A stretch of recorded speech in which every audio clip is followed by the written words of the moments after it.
Hey, how's it going? It's the first thing that I've recorded in a while for the YouTube channel, and there's many reasons, but if you guys don't stay updated with me, I don't know how to tell this story, and I don't know how to go off on the story. I've actually tried to record this at least 3 times already, but each time it just wasn't, the story wasn't portrayed, or it wasn't being told clear enough. But many people have been expecting this video to go up, and if you guys don't know, I'm just gonna talk about it. I'm just gonna ramble on. It's not gonna be edited. It's not gonna I'm not gonna put too much effort into making this video look fancy because I just want to tell a story. I'm not gonna monetize it. If you guys are on YouTube, if you guys are on Facebook, make sure you hit the HD button so that you see it in HD. Get the best quality out of the video. But I'm not gonna monetize it on Facebook. I'm not gonna monetize it on YouTube because I just want to tell the story about what happened and how, that's something that everybody was concerned about, and that is that I got into a car crash a few days ago. It was a hit and run. A semi truck was driving in the left lane of the highway, and I was driving in the right side of the highway, and the tractor trailer came and turned over into my lane and hit me, and I smashed into the guardrail, spun out, and then I landed myself inside the medium in the ditch. I was driving home from my parents' house. It's like a 5.5-hour drive, and I mean I don't remember a lot of the crash. I it was what I could piece together. I saw a tractor trailer. The tractor trailer, I felt a little bump on my car or a scrape on my car, which made me jolt over into the guardrail. I remember putting my arm up to go put it on to the steering wheel so that I didn't bash my face off the steering wheel. But the airbags came out, and then everything was just foggy after that while I was spinning. I saw headlights passing me by, and then my car just made this loud squeal noise, and I just went right into the ditch, and that was it. That's where I didn't pass out. I didn't go unconscious or anything, but that's when I got out of my car and I called 911, and that's when I crashed. No one stopped to help me out. Everyone just kept going, and I mean, the kind of interstate that I was on the highway, but the kind of interstate that I was on, that's really expected. Not a lot of people are going to really help you out and whatnot. But no one helped me, and I guess I called 911, and I had the police come out, and the police came out. It took them like 15 minutes to come, and they asked me if I wanted an ambulance while they were on their way, and I said, yeah, I probably would need. I need an ambulance. It wouldn't hurt to have them come out and check me out. And the original plan was that. The original plan was that I was going to just not take the ambulance to the hospital because I didn't feel like I needed to. It's a good thing I did, because I couldn't, because the story is that when the ambulance came, well, the ambulance was on its way. The police were already there before the ambulance, and then the police broke it down to me and looked at my car while the ambulance was still coming back. Because the ambulance passed me by and I had to come all the way back. But the police were there, and I talked to them, and they said, well, do you think you need to go to the hospital? And I said, no, I don't think I need to. So I'd probably just get the checkup, and then I'll just go with you guys. And they were like, what do you mean come with us? And I was like, well, I'm not gonna stand out here by myself, am I? And they said, well, yeah, I mean, we can't take it back to the station unless you've done something. I don't know. It was really stupid. They wouldn't take me back to the police station, and I didn't want to pay the ambulance fees to drive all the way to the ambulance and then have them check me out there and go for my hospital bills. So I talked to the ambulance people, and they said that my insurance would cover it entirely. So I did it. I went back to the hospital because I wasn't going to stand outside in a medium where my car was for the entire night waiting for my friends to get there. They didn't get there until 4 o'clock in the morning. This was at 12:30 at night, or 12:30 in the morning, 1 o'clock in the morning, that the ambulance picked me up and the ambulance helped me out. And I didn't want to stay there until they didn't get to the hospital until 4 o'clock in the morning. I didn't want to sit there from 12:30 to 4 o'clock in the morning waiting for my friends to get there. No offense, it's not, I'm not being rude to my friends or anything like that. I just the police expected me to like stay in a medium with my broken up car after I just got into a car crash, and like for like 3.5 hours waiting for my friends to get to where I was. So I was like, no, I'm just gonna take the ambulance because it's the most reasonable thing to do. I was like, I didn't know why they wouldn't take me, but I went with the ambulance. And so while we were driving back, and this is where I was like really glad that I got into the ambulance, is because my body started to shut down. My body started to like slow down, and my body started to get really like blech. Like I couldn't feel like a lot.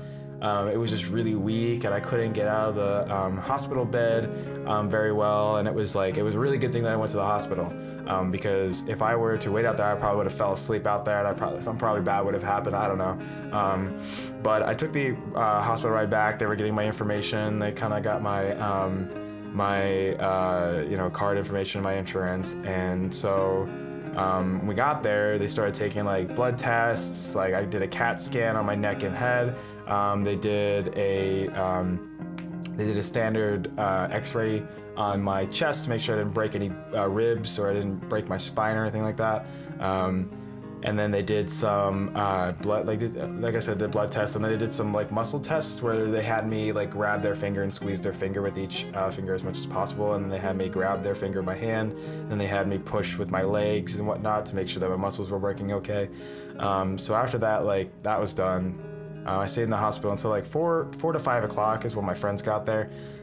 And you know, they came and they helped me out, and they drove me home. I was really nervous to get inside the car, because like, you know, it was weird, like, you know, it's just normal. It's normal after you just went through a car crash to not want to get right back into a car, and to drive again, or to ride in a car again, and especially since we had to take the highway all the way back, or else it was going to take forever to get home. And all the tractor trailers whizzing by us at like 70 miles per hour. It was hard on me. It was really hard to drive home. It was really hard for me to, you know, sit comfortably in the car, because I just got into a car crash, and it was like, you know, the most terrifying experience I've ever had. So time went by. I think that was like the next day. We got my friends got no sleep last night, or that night, and I got no sleep that night, and it was just horrible. I was up until like 6 o'clock the night before, and so I told that to the police, and the police thought that I was sleeping behind the wheel. They thought I fell asleep behind the wheel, which I didn't, because I had 2 coffees and I had a 5-hour energy, and I was awake. I was awake. I was alive. I was alert, enthusiastic. I was ready to go. I was ready to go home and just lay in my bed and, you know, not worry about it. And so, you know, they said that I was asleep, and they ruled it as that. They ended the investigation on the scene because I just told them it was a hit and run, and they said there's nothing that we can do about it. We can't find the guy because you don't know what the guy's truck looks like. You know, everything was a big blur. But so that was the call that I got from the police station. Then like literally the next day after the accident, they had no time. They wasted no time on it. Sorry, I had a burp. They wasted no time on it, and they called me like immediately after, just asking me all these questions. I'm like, dude, I just got into a car crash. I'm really tired. I was in the hospital all night. I just want to sleep. Like, stop calling me. They called me like 3 times that day trying to get information. And I'm just like, and then they said that they were gonna bill me even more to get the crash report. They said they were gonna bill me to pay for the actual application for to get the crash report sent to me. And I said, I don't want that. I don't want the crash report. I got the incident number. I don't need a crash report. If I had the incident number, I got to tell my insurance everything. And so then I called my insurance and let them know what happened. And you know, I had to tell them about the crash. I had to tell them about like what happened. I had to tell them that I had to go to the hospital. I had to tell them all that other stuff. You know, usual stuff that you tell your insurance company if you get into a crash. I called them and let them know. And then they had their medical department. I have Geico insurance. They called. Sorry, that was my mic stand. But I called the medical insurance people called me, and they asked me like, oh, what kind of injuries did I have? Like, did I ride that? Like, they were willing to pay for my medical bills. And I lost some hours of work during that time too, so they offered to pay for that as well. They just asked me like how many hours did I lose and what my wage is and how much it would be without taxes taken out. So they said they'd pay that, which is nice, which is really good. So that's what I posted on Facebook. I posted like a post and I showed that I was at a neck brace and I was in like the front of my car and like the abrasion that I had.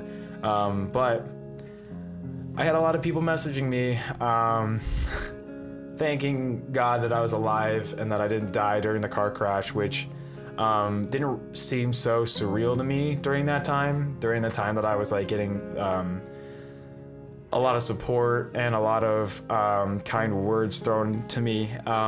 You know, it's like, you know, I was just like, well, I'm alive, like, you know, I'm good, like, you know, I'm great. But I went to church today, and you know, they were talking a lot about you know, the basic. I can't remember. I have. That's another thing. I'm sorry. Like I know someone who might be watching this like knows that I went to church with them, but I have like, you know, my memory is just really bad. And you know, I haven't been able to memorize things very well because of the car crash. And you know, you know, today I forgot what time it was. Today I forgot what day it was. That's usual, but like I seriously forgot like what I was supposed to be doing today. I entirely forgot to do the long list of work that I had to do today. I was just been sleeping, and then, you know, I forgot to call the insurance company back today, and it was just like I forgot to do a lot of stuff. I even forgot that I had to go to church this morning until I was like told by my friend that we were going to church. I'm having a hard time remembering things, and like I know who I am, I know who my family is, I know basic stuff, I know how to count to 3, I know my ABCs, but it's just, you know, people tell me like, oh, remember this, remember that. I'm just like, I tell them yeah, so that they don't feel bad, but at the same time, like, there's some things that I don't remember that, you know, I just get reminded of, and you know, that's okay. Like, you know, they're just like small memories that, you know, like, you know, I don't think about every day, that I just, you know, I would get reminded of anyways. So it's not bad, but like, you know, I went to church today and it made me like think that like I could have died. I could have died, and I could have, it could have been a lot worse, and that could have been the end of my life. And I really didn't think about that when the crash happened. I was just like, oh my God, my car's broken. Like the usual thing is like, oh my God, my car's broken. I won't be able to drive anywhere. Like, how am I gonna get food? Like, oh my God, my stuff, is my stuff okay? Like, my valuables okay? My guitar okay? Like, you know, it's like the important stuff, obviously. And I didn't realize that the important thing in that entire crash was that, oh, wow. Sorry, my voice is just super dry. My throat is dry. I realized that, hold on, I need to get a drink of water. This is gonna be a break. Sorry, my voice was just shooting off, like, you know, I've been talking all day. I didn't realize that. I didn't realize like I could have died. My life was valuable, and then that, you know, like out of everything that could have happened, even if all my stuff broke, I was still alive. You know, and I was very fortunate to have only the front end of my car busted and the side of my car ripped apart and whatnot. So, you know, I was safe. I was safe. It wasn't the driver's side that was really affected. Apparently my parents said it was like driver's side that was affected. It was like, you know, the right side of my car, like the driver's side of my car was scraped, and I think that was from the tractor trailer. But the passenger side was the most affected because I hit the guardrail on the passenger side. But it was interesting. It was really interesting. I don't know, like, I mean, it's weird when you get into a car crash, and then, you know, I don't have PTSD or anything like that. I might have a mild form of PTSD because every time I get into a car, I always think about the crash, and I always get like kind of nervous getting into a car. But it's gonna be a while. I mean, I'm good now. I had minor injuries. It wasn't like I was gonna die or anything, but it was really scary, and I kind of feel bad because my parents like put $1,200 into the car, and I just I wrecked it, And that car has been in my family since 2005, 2006. It's been in my family for a while, and I just took the car and I smashed it up. And you know, my parents have always told me, like, you know, it's not your fault. It's the semi truck's fault. It's not your problem. Don't worry about it. And you know, it sucks. It sucks. And you know, like, you know, this, especially during this time, my parents are moving and they're leaving me behind in Pennsylvania. It's just kind of, you know, it's kind of depressing, you know, because that was like you know, that tied me to my family a little bit, and it, you know, I had a piece of my family still with me, because my entire family's moving. They're moving. I'm not gonna say where, obviously, but they're moving. And you know, that was just a piece of my family that I could hold on to and I could cherish, and you know, it's gone now, and it's kind of depressing. So. I've been sad, I should say. I mean, I don't feel like I should say it's depression, because depression doesn't hit until, like, you know, I'd say weeks after. You just get sad, and I've been sad for the past few days that, you know, I'm immobile now. Like, I mean, I can walk around, but like I can't get far places now like I used to. I don't feel as free. Though I'm happy at the same time. Like, I'm sad and happy, and you know, I'm sad that the car's gone, and I'm sad that I can't go anywhere now. But I'm happy that, you know, at least I'm alive, and you know, out of everything that could have happened in the crash, like, you know, I could have died in the crash. I'm just happy that I'm alive and I'm well, and I'm not like, you know, having a tube stuck into my like stomach or something to pump food in or whatever, because, you know, I'm on life alert or something, or not life alert, like life support, something like that. Happy that that's not the case, and I'm just happy that, you know, my life was simpler before I got a car, because I didn't have to pay for gas, I didn't have to pay for insurance, and I had money for food, and I had money to go places. And so now, like, you know, I'm just gonna relax. I'm not gonna drive for a while. I'm gonna save up some money so that I can actually support myself without getting into insurance when I don't have a lot of money. So I'm just gonna relax. I'm just gonna ask friends for rides, I guess. I'm just gonna hitchhike, go on the bus or something like that for a while, because, you know, I don't feel like driving. I really don't feel like driving right now. And that's normal. You're not gonna. It's not like if someone goes and, like, you know, breaks their leg in soccer, they're not gonna just play soccer the next day after they, like, they're not gonna play soccer. They have to have time to heal, and I have to have time to heal, both emotionally and physically, from the crash, and I guess mentally as well. But that's the story. That's pretty much what happened. I don't mean to make this like a sad video or anything like that. That's not like my intentions. It might have been a sad video. Like, don't feel bad for me. I'm okay. I'm getting better. Actually, I have one more phone call to make, and then this whole entire thing's over. I wanted to make this video when the entire thing was over, but I didn't want to delay the response, because I have people. I've been ignoring people asking what happened, and I've been ignoring them, and I feel bad that I have been. But I'm sorry, like, you know, I didn't want to respond because I knew I was gonna make a video on it, because people wanted to know. I think it's just easier for you guys to just watch a video instead of me trying to send the same message over and over again so that everybody can see it. So that's pretty much what happened. But I'm gonna work on it. I thank you so much for all the support. I appreciate it. I thank you guys so much for saying that you're glad that I'm okay, and I recognize that. Thank you so much for those who left those comments on Twitter and on Facebook. I really do appreciate it, and you guys are really amazing. And to the people who didn't bat an eye, who didn't care, you know, I don't know. I mean, that's different. That's something else. That's not something to worry about during this video, to be totally honest. But thank you anyways for, you know, I guess, you know, maybe you missed it or whatever, but, you know, thank you too, you know. I mean, maybe if you're just thinking it in your mind, or if you weren't thinking about it at all, who knows. But thank you guys so much for watching. I hope you guys enjoyed. I'm gonna be back to making content and making YouTube videos soon, and Twitch streams soon.